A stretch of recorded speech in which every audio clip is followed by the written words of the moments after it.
Audio 9 पुस्तक का नाम मन के हारे हार है, मन के जीते जीत। लेखक पंडित श्री राम शर्मा आचार्य जी। तनाव के कारण और उसके उपचार। जीवन यापन की विकृत शैली अपनाकर ही लोग हर दिन नए नए किस्म की ऐसी व्यथाओं से घिरते जा रहे हैं जो न अभावजन्य है और न विषाणुओं का आक्रमण। पिछले दिनों वैज्ञानिक, बौद्धिक और आर्थिक प्रगति उतनी नहीं थी जितनी इन दिनों है। इतने पर भी पूर्वज हल्की फुल्की जिंदगी जीने के अभ्यस्त थे और चिंताओं, भ्रांतियों से, कुत्साओं, कुंठाओं से उतने नहीं घिरे रहते थे जितने कि आज के तथाकथित सभ्य मनुष्य। विकास की एक सीढ़ी यह भी मानी जा सकती है कि मनुष्य अनुदारता और उत्कृष्टता की दिशा में तेजी से बढ़ता भागता चला जा रहा है। नई परिस्थितियों में नए किस्म के ऐसे रोग उत्पन्न हो रहे हैं जिनका प्रस्तुत चिकित्सा ग्रंथों में उल्लेख नहीं मिलता और चिकित्सकों को अनुमान के आधार पर इलाज का तीर तुक्का बैठाना पड़ता है। इन परिस्थितियों में तनावजन्य रोगों से निपटने के लिए योगाभ्यास की प्रक्रिया अधिक कारगर सिद्ध हो रही है। जो कार्य औषधि उपचार से नहीं बन पड़ रहा था वह इन प्रयासों से सरलतापूर्वक होते देखा गया है। मानसोपचार की दृष्टि से ध्यान, धारणा और प्रत्याहार की त्रिविध प्रक्रिया बहुत ही कारगर सिद्ध हो रही है। यदि उस ओर अधिक ध्यान दिया जा सके और इस क्षेत्र में शोध प्रयासों को बढ़ाया जा सके तो ऐसे सूत्र हाथ लगने की पूरी संभावना है जो मानसिक तनाव का सामयिक उपचार ही न करें वरन उत्पन्न होने से पहले ही रोकथाम करने में कारगर सिद्ध हो सके। मानसिक तनाव को ध्यान द्वारा और शारीरिक तनाव को शवासन, प्राणाकर्षण जैसे कृत्य अभ्यासों से नियंत्रित किया जा सकता है। वर्तमान समय में 50% से अधिक रोगी तनाव की प्रतिक्रियात्मक स्वरूप रोगग्रस्त पाए गए हैं। चिकित्सकों एवं मनोवैज्ञानिकों का कहना है कि लगातार सिरदर्द, चक्कर आना, आंखों में सुर्खी आना, काम में मन न लगना और लकवा आदि जैसे रोगों का आक्रमण हो जाना, ये सभी अत्यधिक तनाव के ही परिणाम हैं। ऐसे लोग प्रायः रोगों की उत्पत्ति के लिए कभी भी मौसम को, कभी आहार को, कभी दूसरों को, कभी परिस्थितियों आदि को दोष देते हैं। अधिक तनाव शरीर व तन दोनों के लिए हानिकारक है। स्नायविक तनाव विशेषज्ञ डॉक्टर एडमंड जैक्सन का कहना है कि हृदय रोग, रक्तचाप की अधिकता, अल्सर, कोलाइटिस आदि सामान्यतः दिखाई देने वाले रोग प्रकारांतर से तनाव के ही कारण उत्पन्न होते हैं। स्नायु दुर्बल्य, अनिद्रा, चिंता, खिन्नता आदि अनेक रोग तनाव के फलस्वरूप ही पैदा होते हैं। न्यूयॉर्क के एक हृदय रोग विशेषज्ञ ने बताया है कि दूसरों पर दोषारोपण करने वाले, अत्यधिक भावुक एवं जल्दबाजी करने वाले लोग तनाव के अधिक शिकार होते हैं। मनोवैज्ञानिकों एवं अध्यात्मवेत्ताओं का कहना है कि तनाव की अधिकता मनुष्य की विचारधारा के कारण होती है। निषेधात्मक, निराशावादी, संचयात्मक चिंतन दृष्टिकोण आदमी में तनाव की सृष्टि करते हैं और तनाव से मुक्ति व्यक्ति स्वयं ही पा सकता है। लाइफ एक्सटेंशन फाउंडेशन नामक संस्था के संचालकों ने पता लगाया है कि व्यक्तियों में निराशा, असफलता, हार की भावना, निर्णय करने में दुविधा की स्थिति एवं चिंता आदि तनाव को जन्म देती है। एक कंपनी के मेडिकल डायरेक्टर ने एक बार देखा कि उच्च पदासीन लोग उत्तेजना की स्थिति में हैं। एक दिन कंपनी के प्रेसिडेंट ने आकर उनको थका थका सा तनावग्रस्त देखा तो मेडिकल डायरेक्टर के सुझाव अनुसार उन्हें तनाव कम करने के लिए छुट्टियां लेकर विश्राम करने हेतु कहा गया। कुछ दिनों बाद जब वे विश्राम करके आए तो परीक्षण करने पर पहले से अधिक शांत और प्रसन्न पाए गए। खूब मन लगाकर काम करने लगे। कम समय में अधिक काम किया जाने लगा। अधिक जिम्मेदारी पूर्ण कार्य सरलतापूर्वक करने में सक्षम हो गए। सामान्यतः घरों में तनाव का कारण पति पत्नी का आपसी मेल न बैठ पाना होता है। पत्नियां पति को उकसाती, उत्तेजित करती हैं और पति पत्नियों को रसोई आदि के कार्यों के लिए तंग करते हैं। परस्पर संतुलन न हो पाने से दोनों तनाव से ग्रसित हो जाते हैं। इसका दुष्परिणाम यह होता है कि माता पिता के बीच अनबन, कलह देखकर बच्चे भी तनाव से आक्रांत हो जाते हैं। फलतः पूरा घर ही नरक बन जाता है। इस नरक से त्राण पाने का रास्ता एक ही है कि परस्पर में सामंजस्य बैठाया जाए। प्रेम, आत्मीयता, सद्भावना, सहयोग आदि से वही परिवार स्वर्गीय आनंद का उपवन बन सकता है जो जरा से मतभेद एवं नासमझी के कारण नरक बन गया था। रहन सहन में नियमितता लाने से, परस्पर स्नेह सद्भाव से तनाव की बीमारी से मुक्ति मिल सकती है।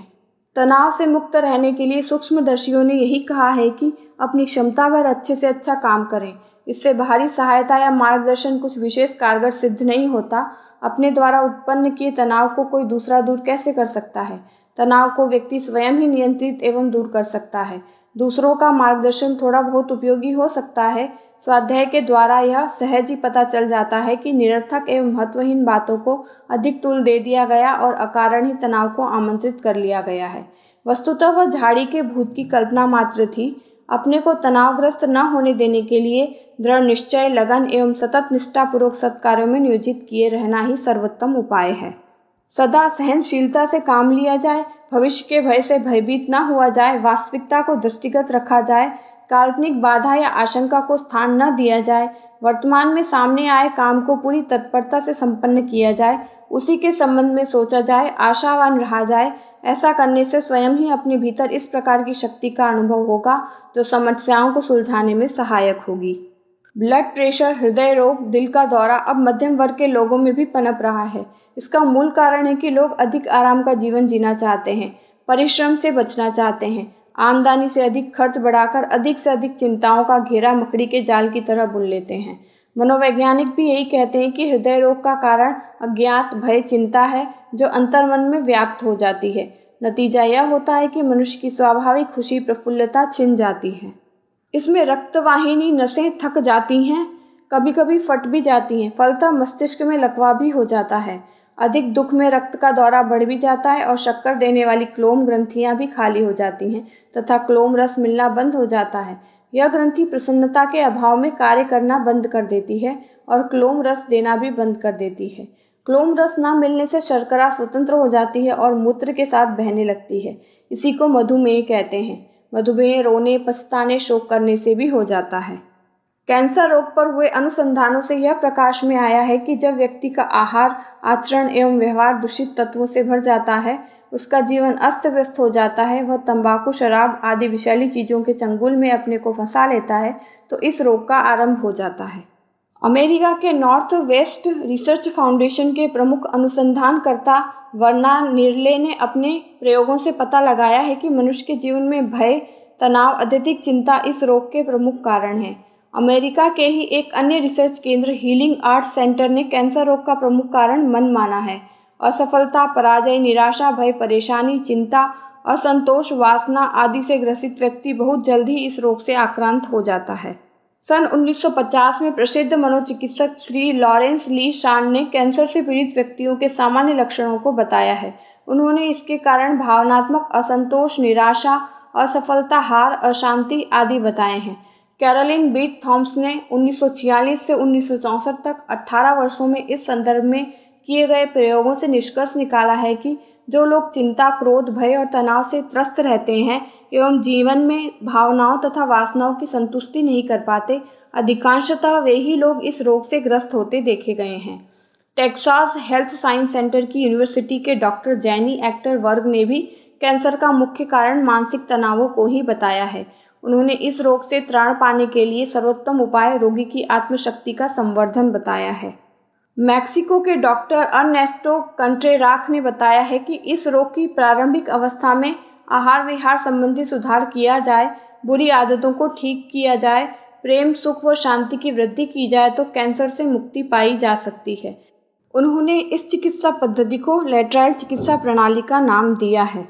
सभ्य कहलाने वाले पश्चिम राष्ट्रों में हाइपरटेंशन, कैंसर, कोरोनरी अथेरोस्क्लेरोसिस आदि रोगों की संख्या में दिन दूनी व रात चौगुनी दर से हो रही वृद्धि चिंता का मुख्य विषय है। मोटापा, मधुमेह, पेप्टिक अल्सर, कोलाइटिस, आर्थराइटिस, दमा आदि ऐसे रोग हैं जिनका मूल कारण विकृत मानसिक स्थिति और उसका स्वरूप ही है। विश्व के सभी बड़े बड़े चिकित्सा शास्त्री व मनोरोग विशेषज्ञ इस बात को मानने लगे हैं कि 75% रोगों का मूल कारण उद्वेगजन्य मनस्थिति ही है। Institute of medical science Varanasi Hindu विश्वविद्यालय के डॉक्टर एन उडुपा ने उद्वेगजन्य रोगों के कारणों व उनके निदान पर गहरे अध्ययन के पश्चात इस प्रकार के रोगों को निम्न प्रकार से वर्गीकृत किया है। 1. शारीरिक अवस्था। जब किसी व्यक्ति को मनोरोग होता है तो उस दशा में उसके किसी अंग में विशेष प्रकार की क्रियाशीलता देखी जा सकती है। इस दशा के लिए उसके वातावरण एवं उसकी पैतृक रूप से विरासत में प्राप्त गुण जिम्मेदार होते हैं। किसी में अक्ल की वृद्धि तो किसी के हृदय की धड़कन में वृद्धि के रूप में देखा जा सकता है। इस दशा का निर्धारण रक्त में कास्कालाइंस एड्रेनलिन और नार एड्रेनलिन की वृद्धि की जांच कर किया जा सकता है। 2. मनोदशा। इस स्थिति में व्यक्ति के मन में एक तीव्र आघात होता है, जिसके परिणाम स्वरूप व्यक्ति के स्वभाव में उद्विग्नता व चिड़चिड़ापन आ जाता है। किसी भी प्रकार की बात उसके लिए उद्विग्नता का कारण बन जाती है। बार बार नींद का टूटना व सिहरन तथा कँपकँपी आदि प्रकार के लक्षण प्रकट होने लगते हैं। इस स्थिति की जानकारी रक्त में न्यूरोट्रांसमीटर एसेटिल क्लोरीन के स्तर को नापकर लगाई जा सकती है। तीसरा, शारीरिक अंगों की दशा। इस स्थिति में आने वाले रोगी के शारीरिक और मानसिक लक्षणों की सक्रियता तो कम होती है, किंतु धीरे धीरे संबंधित अंगों में स्थायी रूप से उसका प्रभाव पड़ने लगता है, जैसे दाह, कमजोरी आदि के साथ अल्सर, कोरोनरी इन्फिसेशंस, ब्राक्लियन आदि रोगों के लक्षण स्पष्ट रूप से प्रकट होने लगते हैं। डॉक्टर उडुपा ने इस संबंध में गहन अध्ययन के बाद निष्कर्ष निकाला है कि आसन प्राणायाम के साथ साथ ध्यान, धारणा व शिथिलीकरण के अभ्यास विशेष लाभकारी हुए हैं। जप और ध्यान का मनोरोगों को दूर करने में विशेष महत्व सिद्ध करते हुए पाश्चात्य वैज्ञानिका बुजती और राइडर ने अपने संयुक्त शोध प्रयासों से स्नायु प्रणाली के स्राव व न्यूरोट्रांसमीटर की जांच के बाद यह सिद्ध कर दिया है कि 2 वर्ष से जप कर रहे 11 व्यक्तियों में मानसिक तनाव व तनाव जनित रोग लगभग न्यून हो गए हैं। तनाव निवारण औषधियों तथा कृत्रिम उपकरणों से संभव नहीं। इसके लिए मानव जाति को अध्यात्म की शरण लेनी ही होगी।